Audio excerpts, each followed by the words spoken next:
You ever think about stress? Like, we all have things that trigger us or set us off. Things that make us feel anxious or worried or irritated or even depressed. So 7th grade, I show up, I think this is gonna be a breeze, you know? I'm already a superstar athlete. I'm already headed to any league I want. And coach decides to start us out with a nice circuit run around the school. Now, for those of you who didn't go to my school, which is probably all of you, a circuit was just a nice short 1.8 mile loop around our building. So when coach said, hey, yep, we're gonna start with a nice 1.8 mile loop, and let me tell you, I did not like running at all. Started, it's okay, it's going okay. About a half mile in, I realized I couldn't breathe. And I was like, so I kept going, another quarter mile. Guys, I kid you not, I hid in the woods. I called my parents. I said, Mom, I can't do this. Soccer is just, I'm not made for this. God has something different for me. Soccer is not it. And I continued the season, but for the rest of the school year, I dreaded going to soccer practice after school every day. And you may not have had the same worries that I had when I was younger, but experiencing things that are uncomfortable, stressful, and even depressing is unfortunately a part of life for all of us. I mean, things like disagreements with a friend, having your saved information erased on a game. Man, I hate that. Ads you can't skip on YouTube. Like, it's the longest 15 seconds of our lives. Cleaning up the cat litter, dropping your phone on the concrete, you know, when you're like, waiting in line at amusement parks. Those are the kinds of things we'd rather all not have to deal with. Why? Because of the way they make us feel. And sometimes the stuff we don't want to deal with is small and it's easy to move past. I mean, if we get frustrated with ads on YouTube, we just don't watch them. You know, the 5 seconds and then skip. If we drop our phone, we just walk around with a broken screen for a while. If we really want to ride the roller coaster at the amusement park, we just wait in the long line. Problem solved, right? But sometimes the things we'd rather not have to face are bigger issues. These are the things that stress us out or upset us in ways so big that we just don't know how to deal with them. Things like the police showing up to our house because our parents are fighting again, a sibling struggling with drugs or alcohol, a friend lying to us over and over, feeling like we can't seem to get out of our depression, not being able to go on the trip at school because we're failing all of our classes, being dumped by our boyfriend or girlfriend, having to go back to school after a horrible rumor was spread about us on Insta, living through the coronavirus pandemic. These things are so much more painful. And because of that, they can make our feelings much more intense. And when we feel that deep depression, hurt, anxiety, fear, panic, pain, and shame, all of that, I think if we're honest, most of us don't know what to do with it. Maybe we try to do anything to not have to face it. We avoid it so we don't have to think about it or deal with the feelings or circumstances we're experiencing. Or maybe when we're experiencing these feelings, we do the exact opposite. We feel that deep depression and hurt and pain and anxiety to the point where those intense feelings feel like they take control over us. Maybe we don't try to avoid our feelings, but we don't really deal with our feelings either. We simply don't know what to do with what we feel, so we don't do anything at all. See, we all have different ways of dealing with what we feel. That's called coping. And coping is simply how we deal with the difficult circumstances, situations, or feelings in our lives. And there are usually two ways to deal or cope with what's happening in and around us: the helpful way or the unhelpful way. And helpful coping skills are so important. They give us ways to handle our emotions or process what we're dealing with so that we can not only feel better in the moment, but moving forward in the future too. Helpful coping skills are things we do that are good for us. They're healthy ways to deal with our feelings. So what are these coping skills that can help us through difficult situations we face? Well, there are several. So I asked some of my friends what they're using. Here's what they said. When I'm stressed, I work out. For me, it's playing piano. Play with slime, because who doesn't love playing with slime? And it makes fart noises. For sure, journaling. I mean, I love all the words. Oh, for sure, candles. I call it candle therapy. Take long, deep breaths. Come on, try it with me. 3, 2, 1. 1, 2, 3. What the heck is bothering me? What's great is that there are so many things we can do to deal with stressful or difficult times. I mean, things like putting on a favorite playlist, praying, talking to a friend, counselor, or trusted adult, getting plenty of sleep. I don't know if you guys know about that one. It's super great, try it out. Going outside into nature, watching a funny video on YouTube, eating healthy food. But on the opposite end, there are also ways of coping with our feelings that are unhealthy. There are some unhelpful things we do to deal with what we feel. They're the things we do to try to ignore or forget about or escape from what's happening in and around us. And these could be staying in bed for days at a time, binging Netflix or YouTube for hours when struggling, punching the wall or smashing things, turning to things like drugs and alcohol, cutting or harming ourselves physically, avoiding or shutting out the people who love and want to help us, spreading rumors or being disrespectful to take the attention off ourselves, picking fights with our friends or family just to get our anger out. Now, can I let you in on a little secret?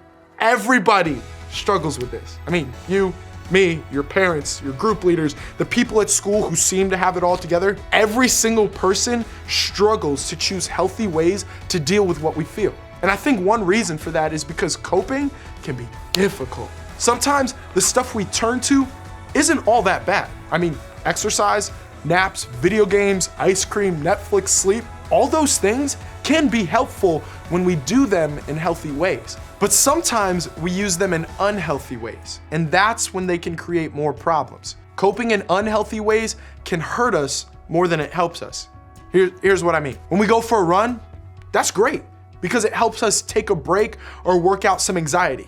But when we run 4 times a day to avoid our anxiety, that's when it could lead to harm for us physically. When we watch a couple hours of Netflix to make ourselves laugh when we're sad, that's awesome. But when we watch Netflix for 24 hours straight because we don't want to deal with what's making us sad, that's not as okay. When we take a nap because we're overwhelmed, I love me a nap. That's helpful because it can re-energize us. But when we sleep all day and don't get out of bed, that's not so helpful. See, the problem with all the unhealthy ways to cope is that they only work for a moment. I mean, sure, you might feel better in that moment, but at the end of the day, that feeling you're working through, it's still there. That circumstance or struggle didn't change or just go away. It's not gone just because you tried not to think about it for a few hours. Depending on how you choose to cope, it's possible to end up with an even bigger issue to deal with. And that's because unhealthy coping doesn't help you in the long run. And honestly, this type of coping doesn't really help you deal with what you're experiencing. And the reality is, you're going to face difficult circumstances and big feelings for the rest of your life. Like, for the rest of your life. That's why it's so important to think about healthy ways to cope now as a middle schooler. I want that for you, but more than that, so does God.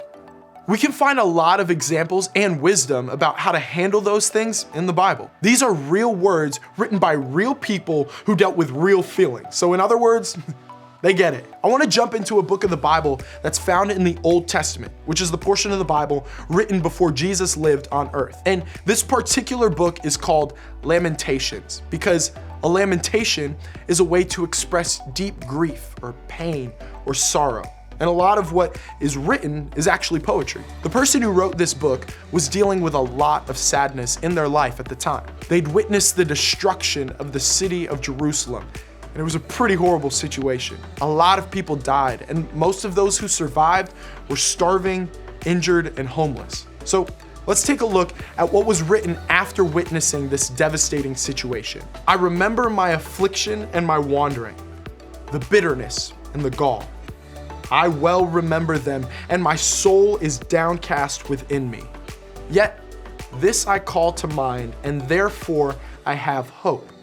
Because of the Lord's great love, we are not consumed, for his compassions never fail. They are new every morning. Great is your faithfulness. Okay, let's break this down.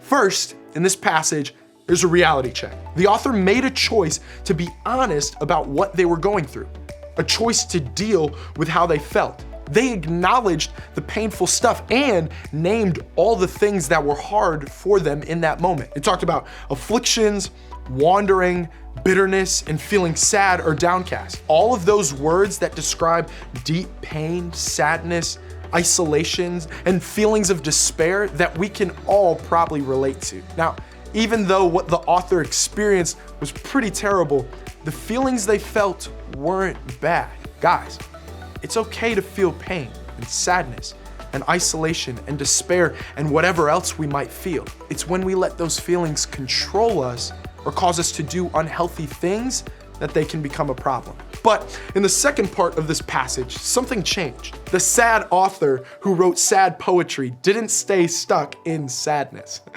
Instead, they made another choice. This time, it was a choice to do something to help deal with their feelings, a choice to take action, a choice to cope in a more helpful way. The author of Lamentations chose to cope by focusing on God's love and faithfulness. They made the choice to have hope. How? By reminding themselves every time they woke up, got out of bed, and maybe even had some breakfast, that every morning is a fresh start. That with God, there's always a possibility for more, for better, for help, and for hope. Does that mean that things just suddenly got better? No, there was still sadness and destruction all around. But they coped with what they were experiencing in a healthy and helpful way. They put good things into their brain. They reminded themselves every day that God's compassion never fails. And with God's love, they didn't have to be controlled by circumstances and feelings. And that truth is the same for us. You can have hope. You can choose to deal with the painful feelings and emotions you experience in helpful ways. You can find healthier ways to cope that will carry you forward. You can choose what to do with how you feel. I don't know about you, but I want to choose healthy and helpful things that will make my life better. And while coping in healthy ways may not fix everything or make what I'm dealing with go away, it will help me manage the big feelings and difficult circumstances I may face. And it might stop things from getting worse. And I want that for all of us. I want all of us to cope in ways that are helpful. I want us to remember this. You can choose what to do with how you feel. Here's how. You can start by asking yourself 2 questions.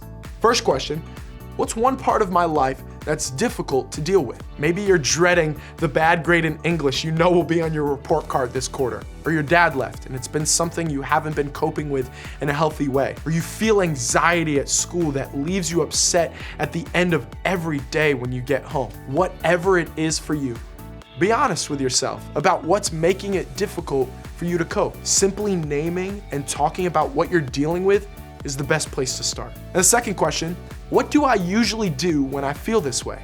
Do you avoid, ignore, procrastinate, blame, get grumpy, get help, go on a walk, pray, practice deep breathing? What are your go-to coping skills? Are they helpful and healthy or not? Now, here's the encouraging part.